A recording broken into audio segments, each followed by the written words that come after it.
Friend మిర్చి బత్తాలు తోలకరాడానికి పోయినాం. తోలకొచ్చినాం. 8:30 టైంలో డాబా పోయి తిందామని ఆకలి అవుతుంది, అన్నం తిందామని ఆ డాబాలోకి పోయినాం. డాబాలో తింటుండగా మేము ఎదుటోళ్ళకి డాబా వాళ్ళకి గోల అవుతుంది. మాది అయిపోయింది. బిల్లు కడదామని పోయేవారికి ఆ తోపులాటకి మేము కింద పడ్డాం.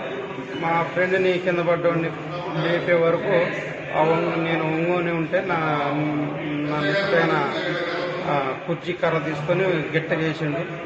తలకాయ బలిగింది. ఏమంటే పక్కకు వచ్చినాం. ఫుల్ బ్లడ్ కారుతుంది. పక్కకు వచ్చి ఏమంటే ఆ స్టేషన్ కాడికి పోయినాం మేము. ఆ లోపు ఎస్ఐ గారు కనుక వచ్చి చూశారు. ఎస్ఐ గారు మేము ముందు హాస్పిటల్కి పోయిరా పోండి అని అన్నారు. గవర్నమెంట్ హాస్పిటల్కి వచ్చినాం. వచ్చి ఆ కుట్లు కనుక ఏం డ్రెస్సింగ్ చేయించుకొని కుట్లు వేసుకొని అన్నారు. లోన పోయి మాట్లాడినాం.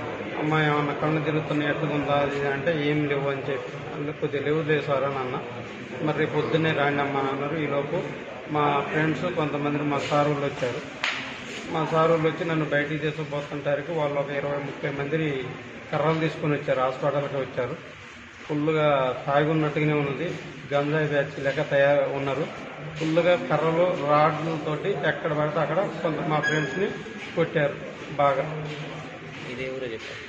మాది తెల్లారపల్లి, ఖమ్మం రూరల్ మండలం. మా ఫ్రెండ్స్ని కొట్టారు. ఎస్ఐ గారు కూడా అడ్డం పోతే ఆ ఎస్ఐ గారిని కూడా ఫుల్ కొట్టారు. అదండి జరిగింది.